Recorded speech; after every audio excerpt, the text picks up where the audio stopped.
Buenos días, buenas tardes o buenas noches, donde sea que nos estén viendo. Bienvenidos al capítulo 9 de Tu Café Legal. Hoy hablamos sobre la Contraloría General del Estado y lo que todo abogado debe saber antes de que sea tarde. ¿Sabías que en Ecuador se puede impugnar las glosas y las multas de la Contraloría General del Estado, pero no muchas personas conocen sobre esto e incluso abogados? En el día de hoy vamos a hablar con alguien que lo vivió desde adentro y que ha decidido contarnos de qué se trata. Estoy justamente con Andrés Moreta.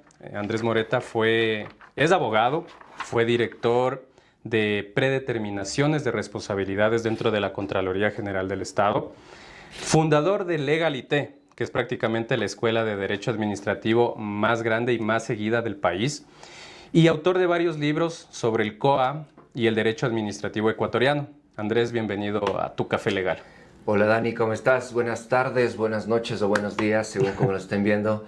Me hizo un poco de gracia lo que cuentas porque es como que si yo habría estado retenido en la Contraloría y logré escaparme y ahora vengo a contar lo que pasa y no es así. Pero es gracias por este espacio. Creo que en realidad sí es importante lo que puedo compartir con ustedes y con la audiencia. Y nada más, algo importante que tú mencionaste que muchos abogados no saben. Yo más bien quisiera hablar de los servidores públicos en general o incluso contratistas, porque muchos de los servidores públicos que se enfrentan a un proceso de Contraloría, normalmente, claro, solo le consultan al abogado cuando ya están con la glosa confirmada, incluso muchos ya para irse al contencioso administrativo. Pero yo creo que si muchos funcionarios públicos tendrían acceso a la información que vamos a dar aquí, podrían llevar mejor desde su fase auditoría y sería un proceso mejor llevado con mejores resultados. Y eso precisamente creo que ya contesta la primera pregunta que te iba a hacer, y es que, ¿por qué estando adentro de la Contraloría decidiste salir y dedicarte a enseñar este tema tan importante? Bueno, a ver, primero creo que hay que partir de lo siguiente. Yo en realidad, digamos, mi lugar natural no es estar dentro de la Contraloría. Más bien, mira, yo ya llevo un poquito más de 10 años, creo que ya llevo 11 años de ejercicio profesional y de esos 11 años, el 90% yo he sido abogado en libre ejercicio. De hecho, más bien para mí, el tema de entrar a la Contraloría fue más bien mi periodo de excepción, un periodo, digamos, también que no estaba en mis planes, la verdad te soy honesto, nunca estuvo en mis planes. ¿Ya? Y esta oportunidad que se me brindó, la agradezco mucho, la ejercí con mucho cariño también, pero desde el primer día yo sabía que mi periodo tenía un tiempo de caducidad. De hecho, yo me había planteado al principio 6 meses, pero cuando yo vi todo el trabajo que había por hacer y que lo que yo quería hacer no me iba a alcanzar en 6 meses, pues me extendí un poco más, un año, y dije, bueno, pues al año ya, y finalmente terminaron siendo 14 meses, que me dio mucha pena realmente irme porque es un lugar muy bonito para trabajar, pero de hecho yo tenía miedo de encariñarme mucho.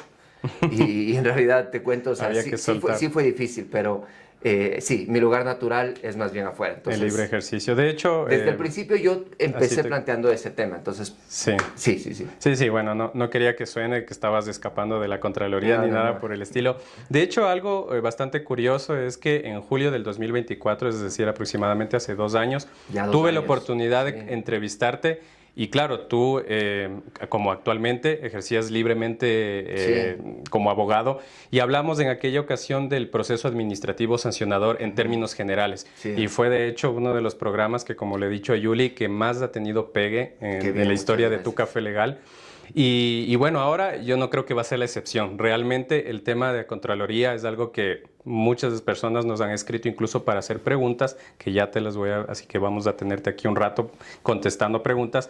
Pero lo primero que te quería consultar, y obviamente para quienes nos están viendo, es ¿qué hace exactamente la Contraloría? ¿Cuál es ese rol que cumple dentro del el régimen jurídico ecuatoriano? Ok, entonces hablemos teóricamente, porque en realidad una cosa es lo que debería hacer y otra cosa es lo que hace. Según la Constitución, la Contraloría, en términos generales, es el auditor de las cuentas públicas Es decir, es el que controla cómo y en qué se gasta el dinero público, ¿sí?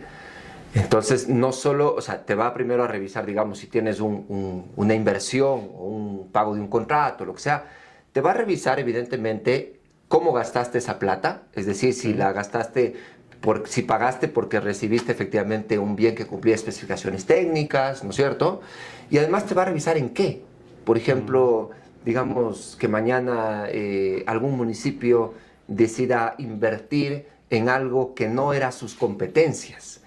Y te dice, sí, pero yo sí recibí el bien, producto o la obra o servicio. Dice, sí, pero esa obra no era de tus competencias. Entonces gastaste la plata municipal en este caso. Entonces, ¿cómo y en qué se gasta la plata es lo que puede revisar la Contraloría? Esa es su función principal.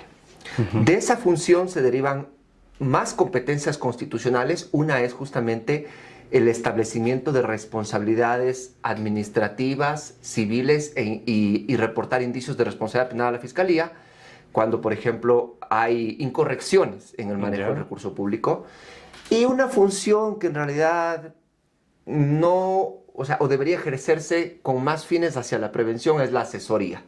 También debe ejercer la función de asesorar a los organismos para prevenir perjuicios económicos. Esas, diríamos, son las funciones principales de la Contraloría General del Estado y que por rango constitucional le corresponden.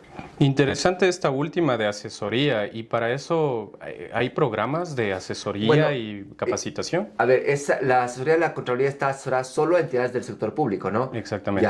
Que administran recursos públicos. Y de hecho, en las últimas reformas legales del año pasado se le incluyó una de asesorar en materia de contratación pública también. Mira, sí, qué interesante, ¿sabes? Claro.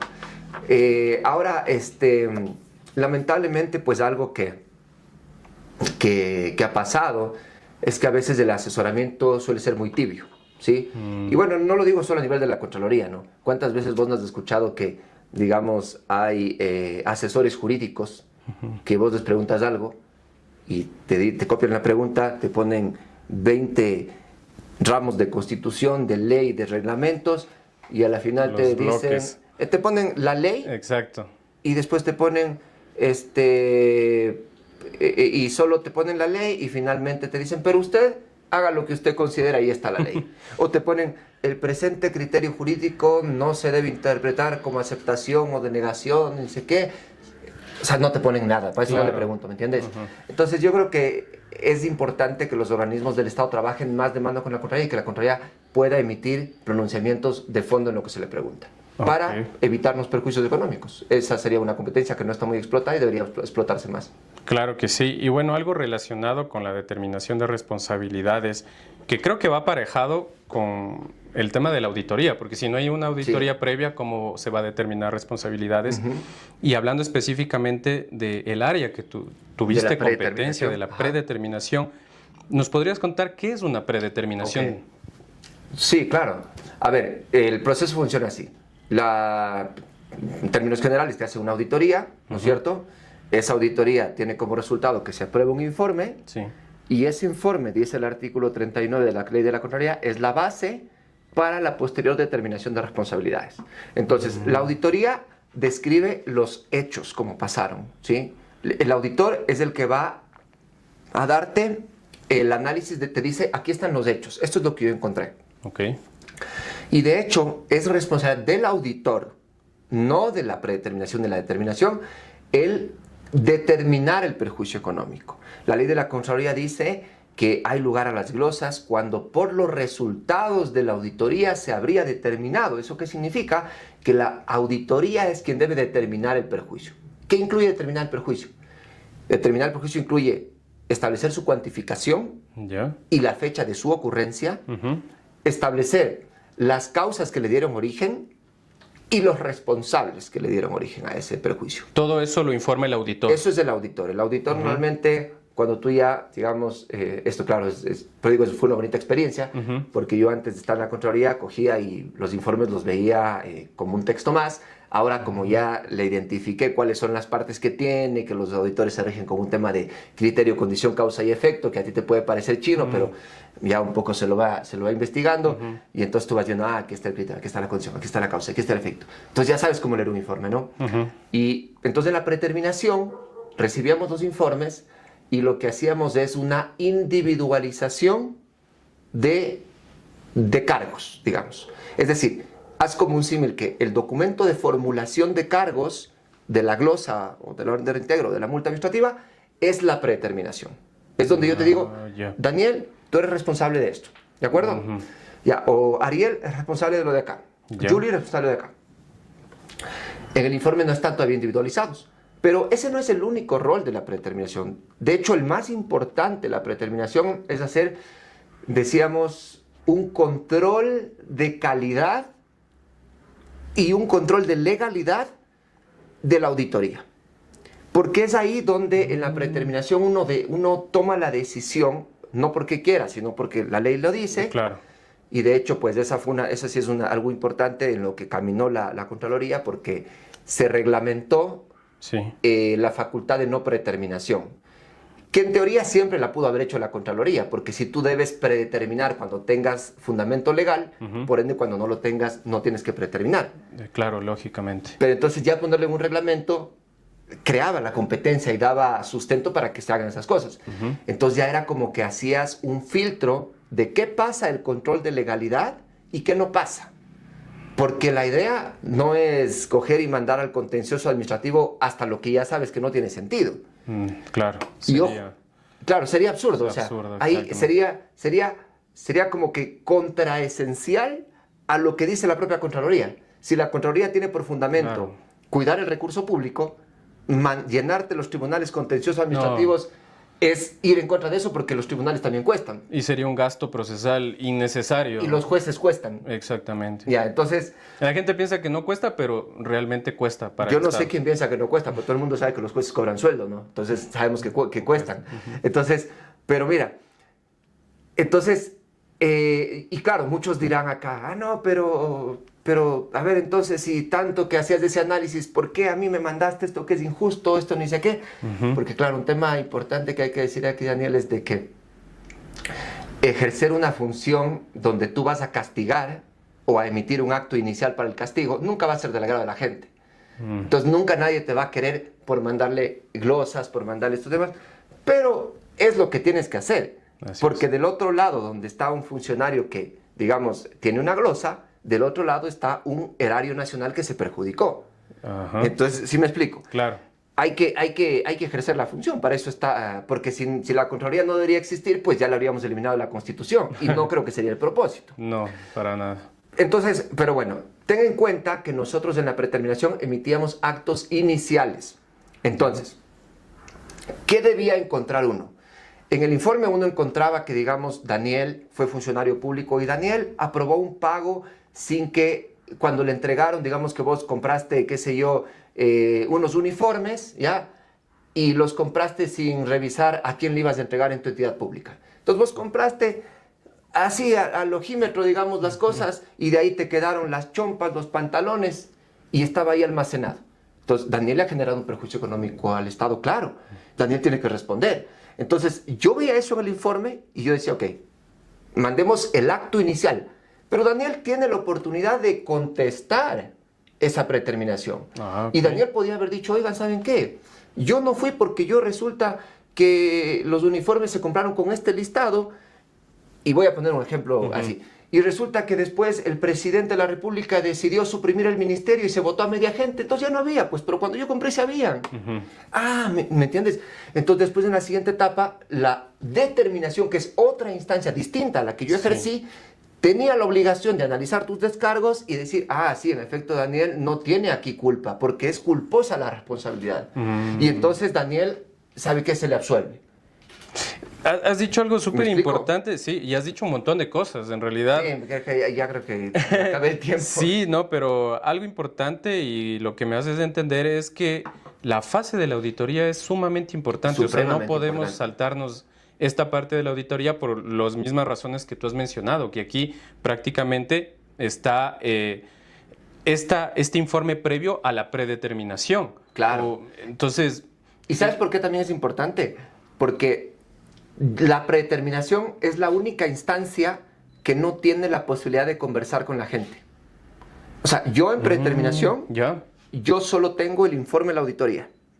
Ok. Yo no converso con el ciudadano. Quien conversa con el ciudadano es la determinación, porque es la que va a analizar los descargos. En la auditoría también conversan con los auditados.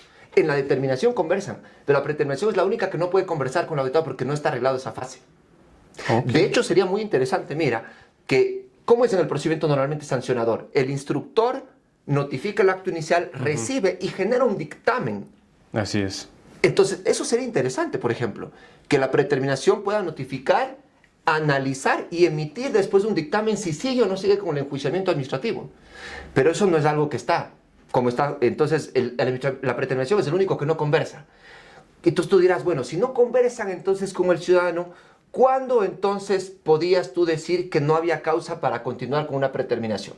Y para no avanzar innecesariamente Ya. a otras etapas. Por ejemplo, cuando yo veía del propio informe que habían situaciones que ya de por sí no permitían siquiera configurar al menos una convicción inicial de que tú pudiste ser responsable.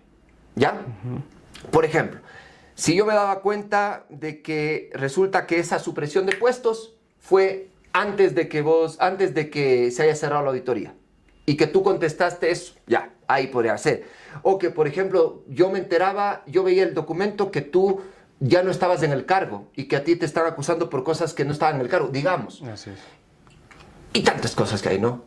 Caso por caso, tantas cosas dice, pero porque aquí, mira, que los estándares de, ¿cómo se llaman? Los estándares de prueba y los estándares de convicción de una autoridad administrativa o judicial se deben ir cumpliendo, digamos, progresivamente. Ya. ¿Qué quiere decir esto? Para decretar unas medidas provisionales, tú necesitas menos convicción que para dictar la sanción final. Para dictar una predeterminación yo necesito menos convicción que para dictar una determinación. ¿Me explico? Porque yo recién te estoy dando un acto inicial. Yo no te estoy haciendo daño en sí mismo. Yo te estoy abriendo un procedimiento. El que te resuelve finalmente el acto inicial, ese tiene que tener un estándar de convicción más fuerte. Claro. En palabras sencillas, el fiscal que te formula cargos, si bien no te puede formular cargos porque quiere, sino porque tiene al menos, digamos, elementos de convicción. Pero en cambio ya la sentencia penal, ¿qué necesita? Fundamentos más allá de la duda razonable. ¿Ves cómo van subiendo? Así es. Pero había casos donde ni siquiera esos elementos de convicción inicial se cumplían y ahí es cuando evidentemente tú dices, no cabe la responsabilidad. O también, perdón que me haya extendido. No, tranquilo. O también, digamos, tú puedes decir, no es que no cabe la responsabilidad, sino que resulta que en el tema de los uniformes le pusieron a Daniel, a Yuli, a Ariel. Entonces, Daniel sí está bien mandado a la predeterminación porque Daniel fue el que recibió, ya, digamos. Yuli sí porque ella fue la que hizo el informe inicial.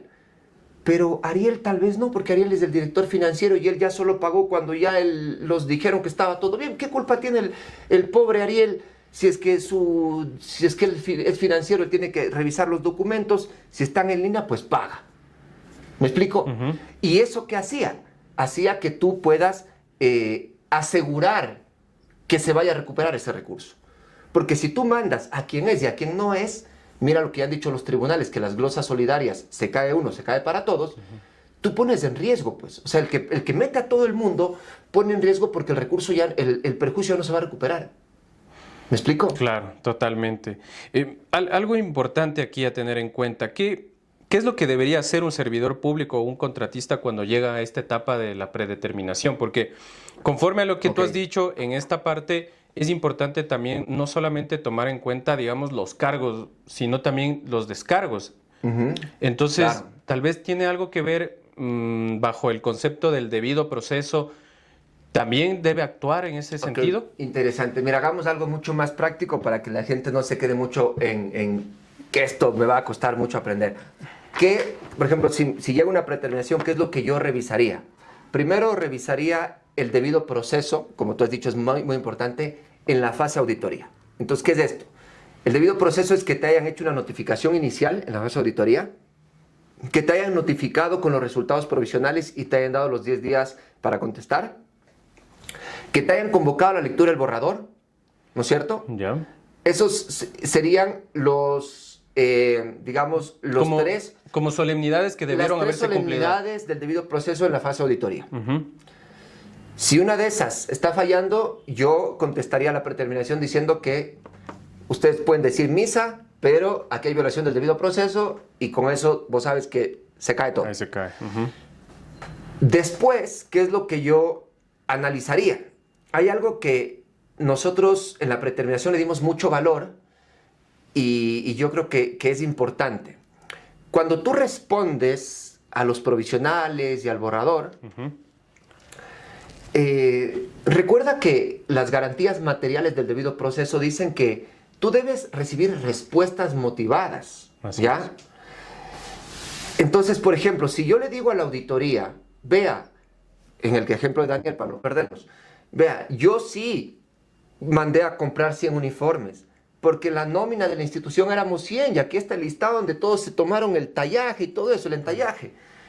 Y resulta que después, cuando ya el contrato estuvo ya en ejecución, ya en el 90%, o incluso después de que recibimos, cuando teníamos que entregar los uniformes, resulta que el presidente de la República saca el decreto y dice que pues se extingue la entidad. Uh-huh. Y si la auditoría te da una respuesta, digamos que la auditoría te dice, a ver, como suelen decir, ¿no? la sacramental frase de la auditoría, lo expuesto por el servidor no modifica lo comentado. ¿Por qué? Ahí viene lo importante.